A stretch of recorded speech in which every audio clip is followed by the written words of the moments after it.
ये कहानी इंग्लैंड के एक महान आर्क बिशप थॉमस बेकेट की है, जो 1118 में पैदा होकर 1170 तक जिंदा रहा, जिसे किंग हेनरी सेकंड ने मरवा दिया था। ये प्ले स्टार्ट होता है कोरस के साथ में, मतलब कुछ लोगों का ग्रुप किसी कहानी या घटना को प्ले में एक साथ नरेट करते हैं। वो अपना दुख और परेशानी जाहिर करते हैं क्योंकि आर्क बिशप और कैंटरबरी थॉमस बेकेट को 7 साल के लिए देश निकाला दे दिया गया है और वो हवा में मायूसी और एक बड़े नुकसान का एहसास करते हैं।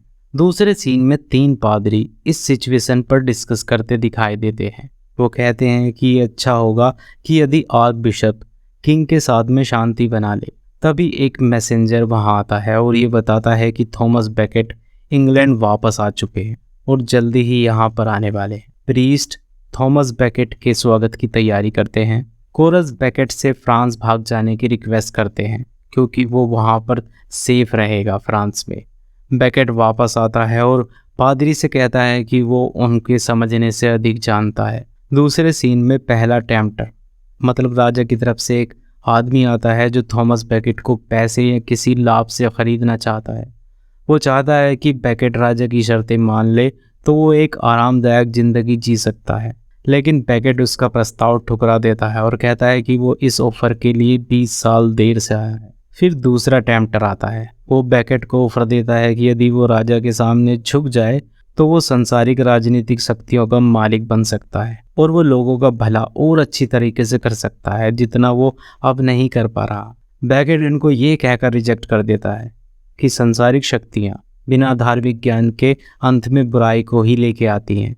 ये एक बीमारी की तरह है। फिर तीसरा टेम्प्टर आता है और बेकेट से कहता है कि वो रोम के बिशप का साथ दे राजा के खिलाफ, जिसमें रोम की पावर और ग्लोरी बढ़ जाए और वो राजा को हटा सके। बेकेट इस ऑफर से नाराज हो जाता है। फिर चौथा टेम्प्टर जब आता है तो बेकेट सरप्राइज हो जाता है क्योंकि बेकेट को सिर्फ 3 की ही उम्मीद थी। चौथे टेम्प्टर के पास में सुपरनेचुरल पावर होती हैं। वो बेकेट की अंदरूनी सोच और डर को जान लेता है। वो जो भविष्य में होगा उसका भी अंदाजा लगाता है। वो बेकेट को उसकी इच्छाओं को खुश करने के लिए कहता है, ग्लोरी और पावर, एक महान संत बनने की, और उसके डर को उसके सामने रख देता है।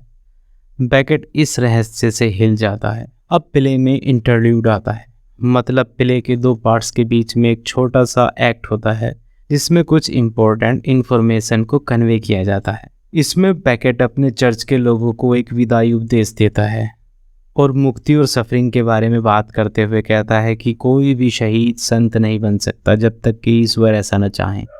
प्ले का सेकंड पार्ट शुरू होता है। कोरस अपने डर को दोबारा से व्यक्त करते हैं, जैसे कि 4 नाइट वहां आकर बेकेट के बारे में पूछते हैं। वो कहते हैं कि वो किंग की आज्ञा पर वहां पर आए हैं। जब प्रीस्ट उन्हें बैठने के लिए कहते हैं तो नाइट उन्हें डराते और धमकाते हैं। जब बेकेट वहां आते हैं तो नाइट उन पर राजा के खिलाफ धोखाधड़ी का आरोप लगाते हैं और कहते हैं कि उन्हें इसका जवाब चाहिए। जब वो जवाब नहीं देता तो नाइट उसे मारने की इच्छा जाहिर करते हैं। प्रीस्ट बेकेट को बचाने के लिए पीछे खींचते हैं, लेकिन बेकेट उनको रोक देता है और कहता है कि वो अब इन सब के लिए तैयार है जो एक सच्चे ईश्वर के सेवक के लिए आने वाला है, क्योंकि वो क्राइस्ट के सेक्रीफाइस का एक अच्छा बिलीवर है। वो उन नाइट्स के लिए दरवाजे खोल देता है और वो उसके पास आ जाते हैं और थॉमस बेकेट को मार दिया जाता है। अगले सीन में नाइट ऑडियंस को बेकेट को मारने का बहाना देते हैं और कहते हैं कि जो हमने हिंसा का काम किया उससे वो नफरत करते हैं और कोई भी ये नहीं कह सकता कि इस काम से उन्हें कुछ मिला।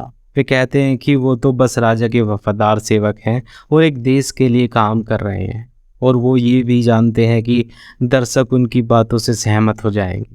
अंत में चौथा नाइट कहता है कि उन लोगों को उकसाया गया था और बेकेट की मौत को सुसाइड की तरह देखा जा सकता है। वो दर्शकों को तितर बितर और परेशान न होने की सलाह देते हैं। आखिर में प्रीस्ट बेकेट की तारीफ करते हैं और कहते हैं कि कैंटरबरी को एक संत मिल गया। कोरस ईश्वर से प्रार्थना करती है। वो ईश्वर से उन्हें माफ़ करने और बेकेट को आशीर्वाद देने के लिए कहते हैं। यहीं पर प्ले का अंत हो जाता है।